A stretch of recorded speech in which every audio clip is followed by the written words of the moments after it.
ഇന്ന് നമ്മൾ നോക്കുന്നത് സോണി എന്നുള്ള അസംബിൾഡ് ആയിട്ടുള്ള ആംപ്ലിഫയർ ആണ് കേട്ടോ നമ്മൾ നോക്കുന്നത്. അപ്പോൾ കസ്റ്റമർ സർവീസിന് കൊണ്ടുവന്നാണ്, ഇതിൽ പുക വന്നതാണ് അവരെ കംപ്ലയിൻറ്റ് പറഞ്ഞിട്ടുള്ളത്. അപ്പോൾ അവർ ഓഫാക്കി വെച്ചെന്നാണ് പറഞ്ഞിട്ടുള്ളത്.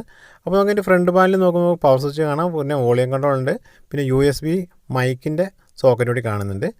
കൂടാതെ നമുക്ക് നല്ലൊരു അടിപൊളി ഫ്രണ്ട് പാനലാണ്. പിന്നെ ട്രബിൾ കൺട്രോൾ ഉണ്ട്, ബാസിൻ്റെ 2 കൺട്രോളും കൂടി വരുന്നുണ്ട്. അപ്പോൾ നമുക്ക് ബാക്ക് സൈഡിലേക്ക് നോക്കുമ്പോൾ നമുക്ക് ഇൻപുട്ട് 2 ഓക്സ് കണക്ഷൻ കാണുന്നുണ്ട്. കൂടാതെ 2.1 ചാനലിൻ്റെ ഔട്ടുണ്ട്, ഒരു സബിൻ്റെ ഔട്ടും കൊടുത്തിട്ടുണ്ട് കേട്ടോ. അപ്പോൾ നമുക്കിത് അഴിച്ചു നോക്കാം, ഇതിൻ്റെ എന്താ കംപ്ലയിൻറ്റ് വന്നിട്ടുള്ളതെന്ന് നമുക്ക് നോക്കാം. അപ്പോൾ ചാനൽ ആദ്യമായിട്ടാണ് കാണണമെങ്കിൽ ഒന്ന് സബ്സ്ക്രൈബ് ചെയ്ത് സപ്പോർട്ട് ചെയ്യണേ. അപ്പോൾ നല്ലൊരു വൈൻഡിങ് ട്രാൻസ്ഫോറും കാര്യങ്ങളൊക്കെയാണ് നമുക്ക് ഉള്ളിൽ കാണുന്നത്. അപ്പോൾ നല്ല കോപ്പർ വൈൻഡിങ്ങിലുള്ള ട്രാൻസ്ഫോറൊക്കെയാണ് ഇതിൽ വന്നിട്ടുള്ളത് കേട്ടോ. അപ്പോൾ നല്ല ട്രാൻസ്ഫോമറാണിത്. കൂടാതെ പവർ സ്വിച്ച് ഉണ്ട്, വോളിയം കൺട്രോളൊക്കെ നമുക്ക് കാണാം. പിന്നെ USB ബോർഡ് നമ്മൾ ഫ്രണ്ട് പാനലിൽ വരുന്ന മോഡലാണ്, അത് നമ്മൾ ഇൻബിൽറ്റ് ഇതിലേക്ക് പിടിപ്പിച്ചിട്ടുള്ളതാണ്. കൂടെ നമ്മൾ സൈഡിലേക്ക് നോക്കുമ്പോൾ നമുക്ക് ട്രബിൾ കൺട്രോൾ ഉണ്ട്, പിന്നെ ബാസിൻ്റെ കൺട്രോള്, ഫിൽറ്റർ ബോർഡൊക്കെ കാണുന്നുണ്ട്, ബാസ് ഫിൽറ്ററൊക്കെ കാണുന്നുണ്ട്. അപ്പോൾ ട്രാൻസിസ്റ്റർ വെച്ചിട്ടുള്ള ട്രബിൾ കൺട്രോൾ കാര്യങ്ങളൊക്കെയാണ് ഇതിൽ വന്നിട്ടുള്ളത്, ബാസ് ട്രബിളൊക്കെ. അപ്പോൾ സൈഡിലേക്ക് നോക്കുമ്പോൾ നമുക്ക് 2030 2 IC വെച്ചിട്ടാണ് ചാനൽ കൊടുത്തിട്ടുള്ളത്.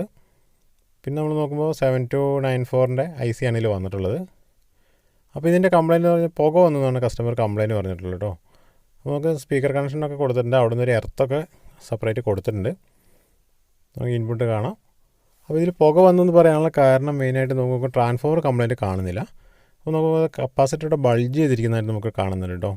അപ്പോൾ കപ്പാസിറ്ററുടെ ബൾജാണ്, അപ്പോൾ 2 കപ്പാസിറ്ററുടെ ബൾജായിട്ടുണ്ട്. അപ്പോൾ അതിനൊരു പ്രധാനമായിട്ടൊരു കാരണമുണ്ട്, അത് നിങ്ങൾ ലാസ്റ്റ് വീഡിയോയിൽ ഞാൻ പറയുന്നുണ്ട്, എന്താ നോക്കിയിട്ട് നമുക്ക് കണ്ടുപിടിക്കാം. അപ്പോൾ നിങ്ങൾക്ക് അറിയാവുന്നുണ്ടെങ്കിൽ കമൻറ്റ് ചെയ്യാം കേട്ടോ. അപ്പോൾ ഇതിൽ 2 കപ്പാസിറ്ററും ഒരേപോലെ ബൾജായിട്ടാണ് പോയിട്ടുള്ളത്. അപ്പോൾ 35 വോൾട്ടിൻ്റെ 3300 മൈക്രോഫാരഡിൻ്റെ കപ്പാസിറ്ററാണ് നമുക്ക് ഇതിൽ വന്നിട്ടുള്ളത്. അപ്പോൾ 2 സെയിം ലെവലിലാണ് പോയിട്ടുള്ളത്. അപ്പോൾ ഇതിൻ്റെ പുകയായിരിക്കും മിക്കവാറും അവർ കണ്ടിട്ടുണ്ടാവുക. അപ്പോൾ നമുക്ക് ഏതായാലും കപ്പാസിറ്റർ ഊരിയിട്ട് നമുക്ക് മാറ്റി വേറെ കപ്പാസിറ്റർ നമുക്ക് കണക്ട് ചെയ്ത് നോക്കാം. എന്നിട്ട് മാത്രമേ നമുക്ക് വോൾട്ടേജ് നോക്കാൻ പറ്റുകയുള്ളൂ, അല്ലെങ്കിൽ ചിലപ്പോൾ നമുക്ക് IC ഒക്കെ അടിച്ചു പോകാൻ ചാൻസ് ഉണ്ട്. അപ്പോൾ നമ്മുടെ ബോർഡ് ഇവിടെ ഊരിയിട്ടുണ്ട് കേട്ടോ. നമുക്കവിടെ കപ്പാസിറ്റർ മെല്ലെ ഊരി മാറ്റാം. അത് നമുക്കിതിൻ്റെ PCB ഒക്കെ കാണാം, നല്ല ക്വാളിറ്റിയുള്ള PCBയിലൊക്കെ തന്നെയാണ് ബോർഡ് ഉണ്ടാക്കിയിട്ടുള്ളത്. അപ്പോൾ നമുക്ക് ഈ കപ്പാസിറ്റർ പോകാനുള്ള കാരണം നമുക്ക് കണ്ടുപിടിക്കണം. അപ്പോൾ ഇവിടെ ഫാനൊന്നും വരുന്നില്ല കേട്ടോ, നമുക്ക് ഹീറ്റ് സിങ്ക് അലുമിനിയം ചാനൽ വെച്ചിട്ടാണ് ഹീറ്റ് സിങ്ക് കൊടുത്തിട്ടുള്ളത്. അപ്പോൾ 3350 വോൾട്ടിൻ്റെ കപ്പാസിറ്റർ ഇവിടെ 2 എടുത്തിട്ടുണ്ട്. അപ്പോൾ നമുക്കിത് മാറ്റിയിടാം ആദ്യം, എന്നിട്ട് നമുക്ക് വോൾട്ടേജൊക്കെ നമുക്ക് ചെക്ക് ചെയ്ത് നോക്കാം. അപ്പോൾ നമുക്കിതിലുള്ള കപ്പാസിറ്റർ ഊരിയെടുക്കാം. അപ്പോൾ നമുക്ക് കണ്ട ഹീറ്റായിട്ട് നല്ലോണം ഇവിടെ കവറൊക്കെ പൊട്ടിപ്പോയിട്ടുണ്ട്. അപ്പോൾ ഓവർ ഹീറ്റായിട്ടാണ് ഈ കപ്പാസിറ്റർ പോയിട്ടുള്ളത്, അതാണ് ബൾജായിട്ടിരിക്കുന്നത്. നമുക്ക് 2 കപ്പാസിറ്റർ ഊരിയിട്ട് മാറ്റാം. അപ്പോൾ ഇതിൽ 2 കപ്പാസിറ്ററും നല്ല ഒരേപോലെ തന്നെ ഹീറ്റായിട്ടാണ് പോയിട്ടുള്ളത്. അപ്പോൾ അതിനൊരു കാരണം എന്തായാലും ഉണ്ടാവണം, അത് നമുക്ക് മെയിൻ ഫിൽറ്റർ നമുക്ക് 2 മാറ്റിയിട്ടിട്ട് നമുക്ക് ചെക്ക് ചെയ്ത് നോക്കാം, വോൾട്ടേജും കാര്യങ്ങളൊക്കെ ചെക്ക് ചെയ്ത് നോക്കാം. അപ്പോൾ ഇങ്ങനെയുള്ള കപ്പാസിറ്ററിൻ്റെ കാലൊക്കെ അവർ ഒന്നിൽ ഗം ചെയ്ത് ഒട്ടിച്ചിട്ടുണ്ടാവും, അല്ലെങ്കിൽ നമ്മൾ കാല് വെൻഡ് ചെയ്ത് വെച്ചിട്ടുണ്ടാവും കേട്ടോ. അപ്പോൾ സോൾഡറിങ്ങൊക്കെ വെച്ച് ഊരുമ്പോൾ നമ്മൾ അത് PCB ഒക്കെ പൊട്ടിപ്പോകാത്ത രീതിയിൽ ഊരിയെടുക്കുക. അപ്പോൾ നമ്മളിവിടെ 3350 വോൾട്ടിൻ്റെ കപ്പാസിറ്റർ 2 എടുത്തുള്ളത്. അപ്പോൾ കുറച്ച് വലിപ്പം അധികം ഉണ്ട് കേട്ടോ. അപ്പോൾ അതുകൊണ്ട് നമുക്കൊരു അഡ്ജസ്റ്റ് ചെയ്ത് വെച്ചിട്ട് വേണം നമുക്കിതിൽ ഫിറ്റ് ചെയ്യാനൊക്കെ. അപ്പോൾ അങ്ങനെ കറക്റ്റായിട്ട് ഫിറ്റ് ചെയ്ത് കൊടുക്കാം. ഹീറ്റ് സിങ്കിലൊക്കെ തട്ടാത്ത രീതിയിൽ നമുക്ക് കുറച്ച് ഹൈറ്റൊക്കെ കൂട്ടി വെച്ച് നമുക്ക് ഫിറ്റ് ചെയ്ത് കൊടുക്കാം. അപ്പോൾ കൂടുതൽ വീഡിയോസും കാര്യങ്ങളൊക്കെ ചാനലിൽ പ്ലേലിസ്റ്റിലുണ്ട്, നിങ്ങൾക്ക് അവിടെ പോയിട്ട് വീഡിയോസും കാര്യങ്ങളൊക്കെ കാണാവുന്നതാണ്. അപ്പോൾ നമ്മൾ 2 കപ്പാസിറ്റർ ഇവിടെ മാറ്റിയിട്ടുണ്ട്. അപ്പോൾ ഇപ്പോൾ തൊട്ട് ചെറിയ കപ്പാസിറ്റർ 2 കാണുന്നുണ്ട്, ഫിൽറ്റർ കാണുന്നുണ്ട്. അപ്പോൾ 20-30 വേണ്ടിയിട്ടുള്ള ഫിൽറ്ററാണ് വരുന്നിട്ടുള്ളത്. അപ്പോൾ ആ കപ്പാസിറ്ററും പോയിട്ടില്ല കേട്ടോ. അപ്പോൾ നമുക്ക് മെയിനായിട്ട് കാരണം എന്താ, നമുക്കൊന്ന് വോൾട്ടേജ് ഒന്ന് ചെക്ക് ചെയ്ത് നോക്കണം. അപ്പോൾ ബാക്കി വന്ന കാല് കാര്യങ്ങളൊക്കെ നമുക്ക് കറക്റ്റ് കട്ട് ചെയ്ത് കൊടുക്കാം. അപ്പോൾ നല്ല ക്ലിയർ ആയിട്ട് സോൾഡർ ചെയ്ത് കൊടുക്കണം. എന്താ വെച്ചാൽ ഹീറ്റ് വരുന്നതുകൊണ്ട് സോൾഡറിങ് ഡ്രൈ സോൾഡർ ആവാണ്ടിരിക്കാൻ വേണ്ടി മാക്സിമം കുറച്ച് ലെഡൊക്കെ കൂട്ടിയിട്ടിട്ട് സോൾഡർ ചെയ്ത് കൊടുക്കണം. അപ്പോൾ ഹീറ്റ് സിങ്കൊക്കെ നമുക്ക് കറക്റ്റായിട്ട് ഹീറ്റ് വരുന്നതുകൊണ്ട് നമുക്ക് എന്താ സംഭവിക്കുക വെച്ചാൽ എന്തെങ്കിലും ഓവർ ഹീറ്റ് വന്നു കഴിഞ്ഞാൽ കപ്പാസിറ്റർ ഡ്രൈ ആയി കഴിഞ്ഞാലും നമുക്ക് ചിലപ്പോൾ IC ഒക്കെ സബിൻ്റെ IC വരുന്നതൊക്കെ പോയി പോകാൻ ചാൻസ് ഉണ്ട്. അപ്പോൾ നമ്മൾ ബോർഡൊക്കെ കറക്റ്റ് സെറ്റ് ചെയ്തിട്ടുണ്ട്, നമുക്ക് തിരിച്ച് ഫിറ്റ് ചെയ്ത് കേട്ടോ.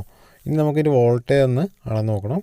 അപ്പോൾ മാക്സിമം എത്ര വോൾട്ട് വരുന്നുണ്ടെന്ന്, ഔട്ട്പുട്ട് എത്ര വോൾട്ടൊക്കെ ഉണ്ടെന്ന് നമുക്ക് നോക്കണം. അപ്പോൾ മൾട്ടിമീറ്റർ നമ്മൾ AC വോൾട്ടിൽ ഇട്ടിട്ടാണ് ആദ്യം അളക്കുന്നത്.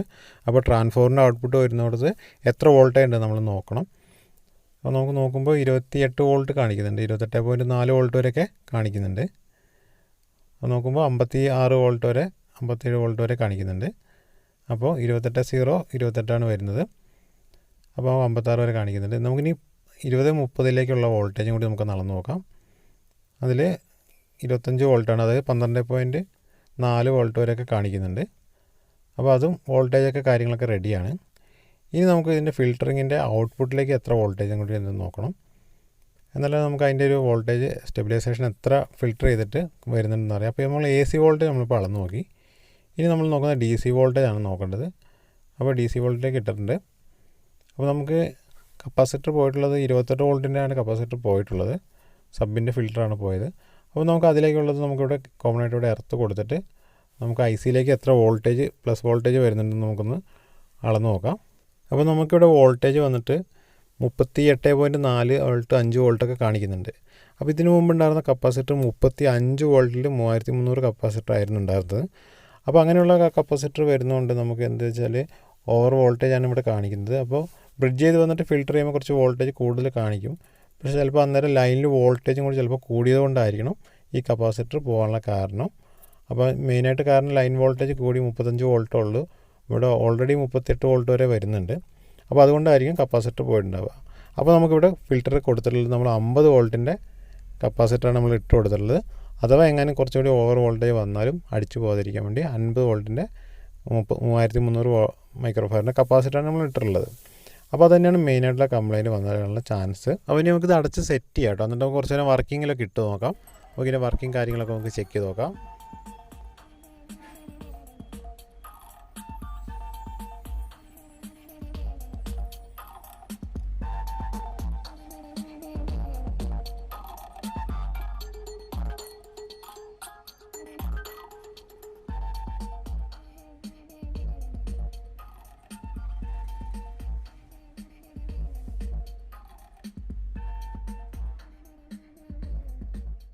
അപ്പോൾ ഈ ആംപ്ലിഫയറിൻ്റെ ഉള്ളിൽ ഫാന് വരാത്തതുകൊണ്ട് ചെറിയൊരു ഹീറ്റൊക്കെ വരുന്നുണ്ട്.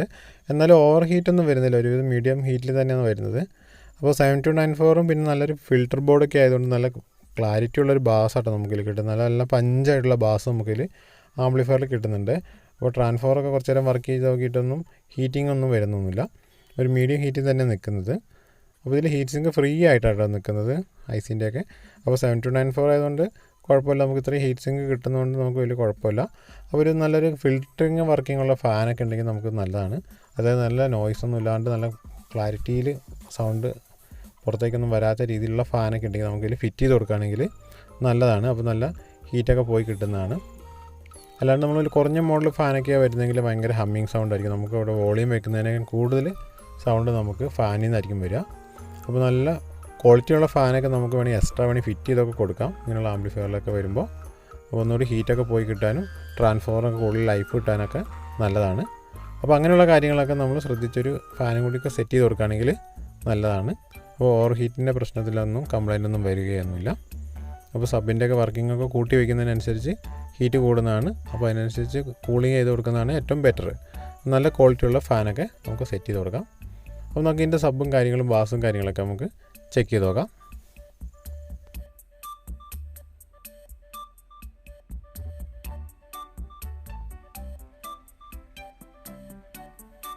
അപ്പോൾ നമുക്കിതിൽ നേരിട്ട് കേൾക്കുമ്പോൾ നല്ലൊരു ക്ലാരിറ്റിയിൽ വർക്കിംഗ് കാര്യങ്ങളൊക്കെ കിട്ടുന്നുണ്ട്. അപ്പോൾ 7 കോറിൻ്റെ ഒരു നല്ല സോഫ്റ്റ് ആയിട്ടുള്ള 10 ഇഞ്ചിൻ്റെ സബ് വൂഫറാണ് നമ്മളിവിടെ കൊടുത്തിട്ട് ചെക്ക് ചെയ്തിട്ടുള്ളത്. അപ്പോൾ നല്ല പഞ്ചൊക്കെ നല്ല കറക്റ്റ് പഞ്ചിങ് കിട്ടുന്നുണ്ട് കേട്ടോ. അപ്പോൾ സബിൽ നല്ല വർക്കിംഗ് കാര്യങ്ങളൊക്കെ കിട്ടുന്നുണ്ട്. നല്ല സോഫ്റ്റ് ആയിട്ടുള്ള ബാസാണ് കിട്ടുന്നത്, നല്ല വെയിറ്റുള്ള ബാസ് കിട്ടുന്നുണ്ട് കേട്ടോ. ബേസും കാര്യങ്ങളൊക്കെ ഇപ്പോൾ എല്ലാം കറക്റ്റായിട്ട് കിട്ടുന്നുണ്ട്. അപ്പോൾ നമുക്കിത് അടച്ച് സെറ്റ് ചെയ്ത് ചെയ്യാം. നമുക്ക് നല്ല വർക്കിംഗ് കാര്യങ്ങളൊക്കെ കിട്ടുന്നുണ്ട്, കുഴപ്പമില്ല. അപ്പോൾ ഹീറ്റും കാര്യങ്ങളൊന്നും അധികം വരുന്നൊന്നുമില്ല, ആ കപ്പാസിറ്റർ ഒന്നും ഹീറ്റ് ആവുന്നൊന്നുമില്ല കേട്ടോ. അപ്പോൾ അങ്ങനെയുള്ള കാര്യങ്ങളൊക്കെ നമ്മൾ ചെക്ക് ചെയ്ത് നോക്കി കുറച്ച് നേരം കൂടി വർക്കിംഗ് ഒക്കെ ചെയ്ത് നോക്കിയതിന് ശേഷം നമുക്ക് കസ്റ്റമർക്ക് കൊടുക്കാം. അപ്പോൾ ചാനൽ ആദ്യമായിട്ടാണ് കാണണമെങ്കിൽ ഒന്ന് സബ്സ്ക്രൈബ് ചെയ്യണം കേട്ടോ, ഒന്ന് സപ്പോർട്ട് ചെയ്യണം. കൂടാതെ നമ്മൾ ലൈക്ക് ചെയ്യാനും മറക്കണ്ട, ഫ്രണ്ട്സിനൊക്കെ ഷെയർ ചെയ്ത് കൊടുക്കുക. അപ്പോൾ കൂടുതൽ സർവീസ് വീഡിയോസും കാര്യങ്ങളൊക്കെ പ്ലേലിസ്റ്റിലൊക്കെ ഉണ്ട്. അപ്പോൾ ഒരുപാട് മറ്റുള്ള വീഡിയോസൊക്കെ വന്നിട്ടുണ്ട്, പ്ലേലിസ്റ്റിൽ നമ്മൾ കറക്റ്റായിട്ട് കൊടുത്തിട്ടുണ്ട് കേട്ടോ. അപ്പോൾ അവിടെ നോക്കിയിട്ട് വീഡിയോസൊക്കെ കാണാം കേട്ടോ. അപ്പോൾ നമുക്ക് ഇത് നോക്കുമ്പോൾ അതായത് സബിൻ്റെ കണക്ഷനും കാര്യങ്ങളൊക്കെ അതായത് സിംഗിളായിട്ട് കൊടുത്തിട്ടുള്ളത്. അപ്പോൾ ചില ആംപ്ലിഫയറിൽ അവർ ബ്രിഡ്ജ് ചെയ്ത് കൊടുക്കും, അപ്പുറത്തേക്ക് ഇപ്പുറത്തേക്കും കൊടുക്കും. അപ്പോൾ എല്ലാവരും എന്ത് ചെയ്യും, 2 സബ് വൂഫറൊക്കെ ഇവിടെ കണക്ട് ചെയ്യും. അപ്പോൾ അങ്ങനെയൊക്കെ കണക്ട് ചെയ്തിട്ടുണ്ടെങ്കിൽ നമുക്ക് സബ് വൂഫറിൻ്റെ ഓംസ് കറക്റ്റ് ആവില്ല, അങ്ങനെ ഓവർ ഹീറ്റ് ആവും. ചിലപ്പോൾ സബിൻ്റെ ബോർഡ് കംപ്ലൈൻ്റ് ആയി പോകും, അല്ലെങ്കിൽ നമുക്ക് വൂഫറിൽ ഭയങ്കര പതർച്ചയായിരിക്കും. അപ്പോൾ അങ്ങനെയൊക്കെ വരുന്ന സമയങ്ങളിൽ നമുക്കെന്ന് വെച്ചാൽ ഇങ്ങനെ സിംഗിളായിട്ട് കണക്ഷൻ കൊടുക്കുന്നതാണ് ഏറ്റവും ബെറ്റർ. അപ്പുറത്തുള്ള കണക്ഷൻ ഒഴിവാക്കിയിടുന്നതായിരിക്കും നല്ലത്. അപ്പോൾ ഓംസും കാര്യങ്ങളൊക്കെ നോക്കുക. 8 ഓംസ് അല്ലെങ്കിൽ 4 ഓംസിലേക്ക് കൊടുത്താലും കുഴപ്പമില്ല. 8 ഓംസാണ് ഇതിന് 7294 ഒന്നുകൂടി ബെറ്റർ വർക്കിംഗ് കിട്ടുക. അപ്പോൾ 4 ഓംസിലും കുഴപ്പമില്ല. അപ്പോൾ അങ്ങനെയുള്ള കാര്യങ്ങളൊക്കെ ശ്രദ്ധിച്ച് സബ്വൂഫറും കാര്യങ്ങളൊക്കെ കണക്ട് ചെയ്ത് നിങ്ങൾ ഉപയോഗിക്കുക. അപ്പോൾ കോമൺ ആയിട്ടുള്ള ആംപ്ലിഫയർ ആയതുകൊണ്ട് മാനുവൽ വോളിയം കൺട്രോളൊക്കെ ആയതുകൊണ്ട് വോളിയൊക്കെ അഡ്ജസ്റ്റ് ചെയ്യുമ്പോഴൊക്കെ ശ്രദ്ധിച്ച് വോളിയൊക്കെ അഡ്ജസ്റ്റ് ചെയ്യുക. ഹോം തിയേറ്ററിലെ പോലെ ഒരു മീഡിയം ലെവലിൽ വോളിയം ഉണ്ടാവില്ല. അപ്പോൾ കോമൺ ആയിട്ടുള്ള ആംപ്ലിഫയർ ആയതുകൊണ്ട് നമുക്ക് ഇങ്ങനെയുള്ള കാര്യങ്ങളൊക്കെ നമ്മൾ തന്നെ അഡ്ജസ്റ്റ് ചെയ്ത് റെഡിയാക്കണം. അപ്പോൾ അങ്ങനെയുള്ള കാര്യങ്ങളൊക്കെ ശ്രദ്ധിച്ച് നിങ്ങൾ ആംപ്ലിഫയറും കാര്യങ്ങളൊക്കെ ഉപയോഗിക്കുക. അപ്പോൾ നമുക്ക് കൂടുതൽ നാൾ ഉപയോഗിക്കാൻ പറ്റുന്നതാണ്. ആംപ്ലിഫയറൊക്കെ കംപ്ലൈൻറ്റ് ഇല്ലാതെ കൂടുതൽ നാൾ ഉപയോഗിക്കാൻ പറ്റും. അപ്പോൾ നമുക്കൊരു കിടിലൻ വീഡിയോ ആയിട്ട് നമുക്ക് വീണ്ടും കാണാം കേട്ടോ.